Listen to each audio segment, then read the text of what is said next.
Question number 20. Very nice question. Each capacitor shown in figure has capacitance दे रखा है. M of a battery दे रखी है. कितना charge निकलेगा will flow through AB if switch S is closed. मतलब battery से कितना चार्ज फ्लो होगा.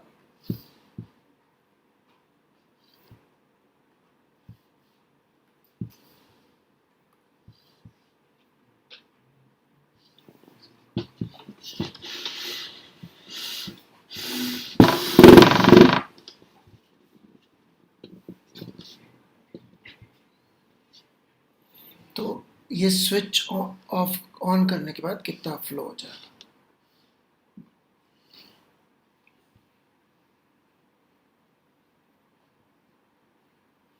तो बेसिकली अपन को यहाँ क्या करना है.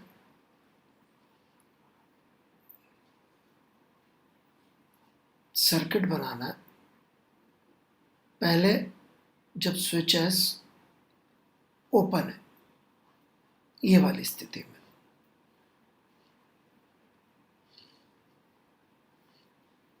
Question number 20.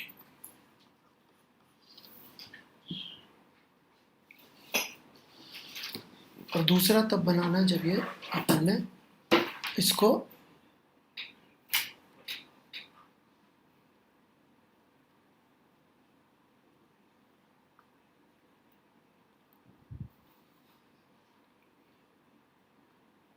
जिसको हम लोग शॉर्ट सर्किट भी बोलते हैं वो कर दिया है. इन दोनों स्थितियों में अपन को बेसिकली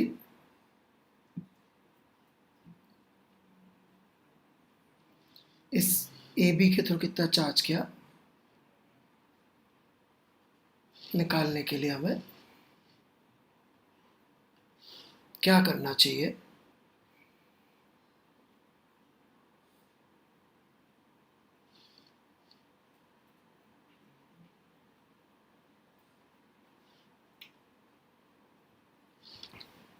अब ये कैसे होगा देखिए. समझने की बात यह है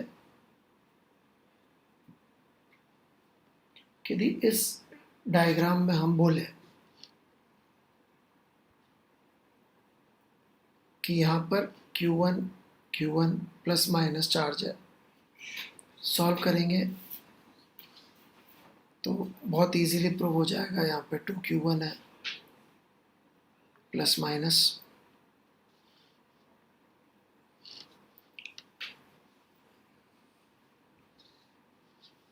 और इस डायग्राम में यदि अपन देखेंगे तो ये Q1 डैश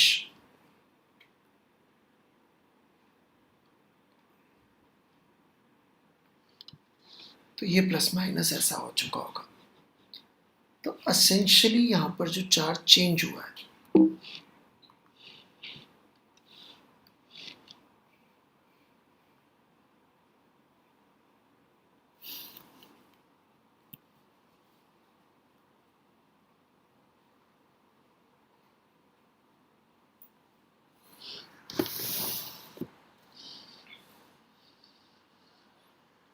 मतलब यूँ समझिए कि एसेंशियली इन दोनों प्लेट्स पे जो चार्ज आया है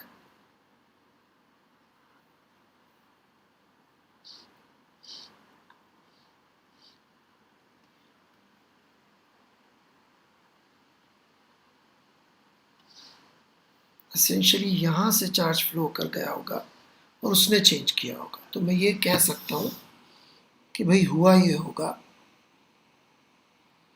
कि फाइनल चार्ज जो आया है which is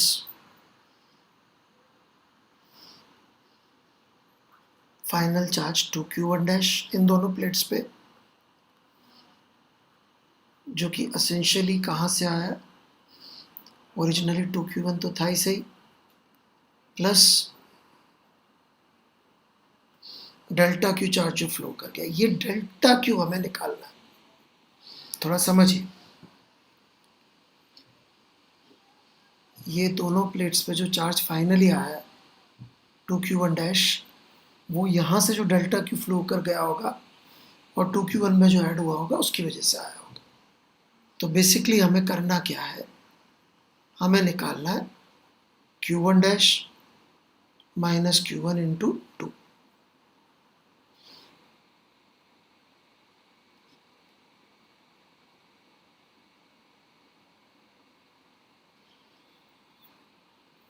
तो ये दोनों सिचुएशन में चार्ज ही निकालना, कुछ नहीं करना, ठीक है। So let's begin.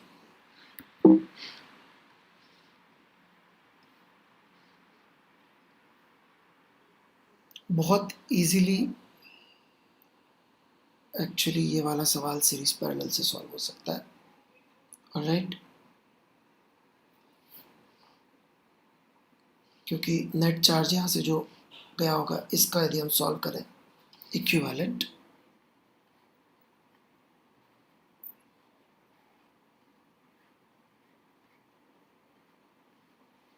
ये 2C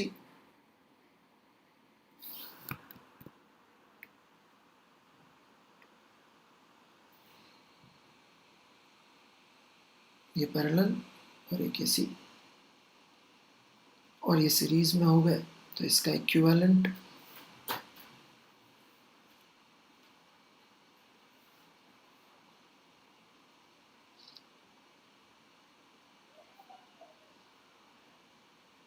इसका कैपेसिटेंस निकालेंगे 2C/3 आ जाएगा।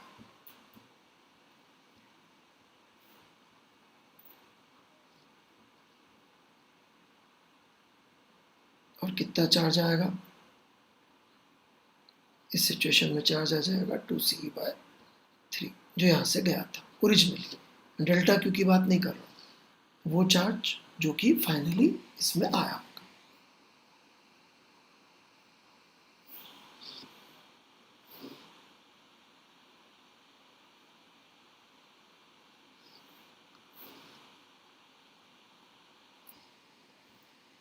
अब एसेंशियली ये चार्ज जो है 2C/3 डिस्ट्रीब्यूट हुआ होगा इधर, राइट। सो इजीली हम कह सकते हैं कि जो Q1 है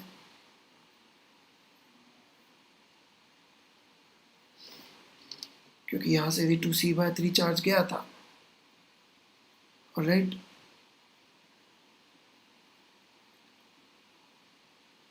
तो इसी का आधा आधा टुकड़ा इधर गया होगा, तो Q1 is equal to C/3 charge, आधा इधर आधा इधर। ये एक तरीका सॉल्व करने का है। ये तरीका नहीं चाहिए आपको तो आप जो दूसरे तरीके मैंने सिखाया उससे भी कर सकते हैं, राइट। वो तरीका क्या होगा,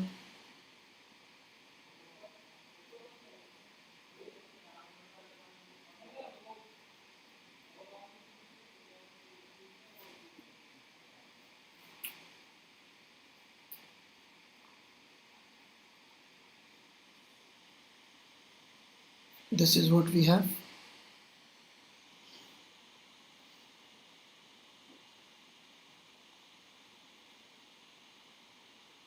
ये 0, ये E, ये X,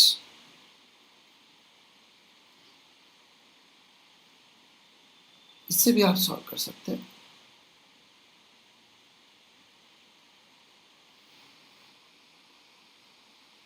इससे भी आप सॉल्व कर सकते हैं, कोई प्रॉब्लम नहीं होगी। X निकाल लीजिए, मैं करके दिखा देता हूँ।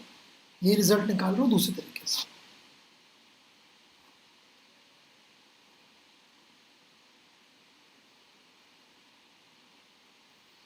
X माइनस E इंटू सी, इस कैपेसिटर पर, प्लस X माइनस 0 इंटू सी,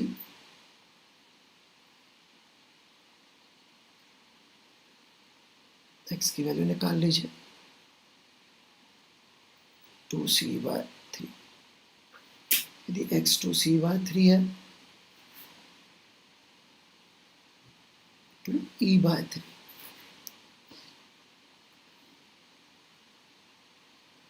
2E/3।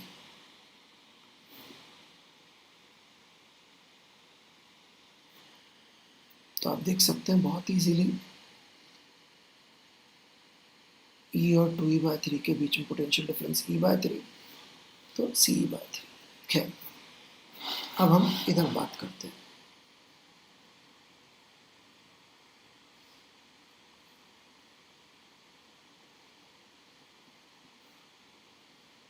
अब हम इसकी बात करते हैं कि इसमें कितना चार्ज होगा।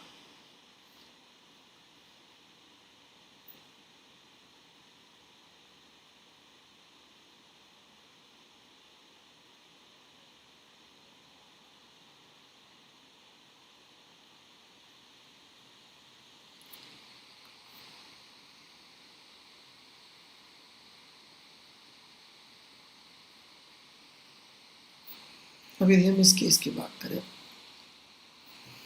तो कई बार जब तार कनेक्ट होता है तो आप लोग परेशान हो जाते हैं और पता नहीं क्या क्या सोचते हैं, जबकि ऐसा कुछ होता नहीं। It's a very simple thing.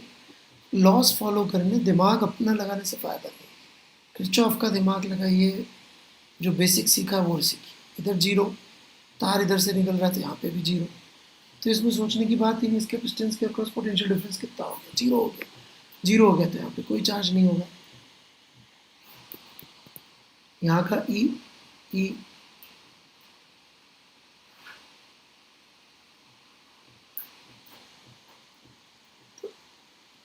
इस पे आप देख सकते हैं कोई कैपेसिटर पे चार्ज नहीं होगा। अब यदि Q1 डैश निकालना है, ऐसे ही दिख रहा है Q1 डैश, तो C पुट कर दीजिए वहाँ पर डेल्टा Q के सामने, 2 into C minus C/3, that is 4C/3 आपका आंसर।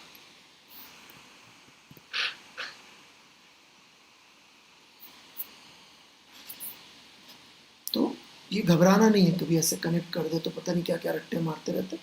अब तो सीखिए ना, अभी पोटेंशियल इधर जितना था उतना इधर है, पोटेंशियल ड्रॉप जीरो, तो इस पर कितना चार्ज हो? Q is equal to CV से देखिए जीरो हो। और तुक्के मत मारिए, इतना फ्लो के क्या होगा जीरो करने के लिए, उसके करने के लिए। ये हमने निकाला ना अपने एक बेसिक जुगाड़ तरीके से कि भाई इस रास्ते के थ्रू चार्ज जा सकता है। पहले इस दोनों प्लेट्स पे Q1 था, अभी 2Q1 डैश, उसका डिफरेंस यहाँ से फ्लो के क्या होगा, बस।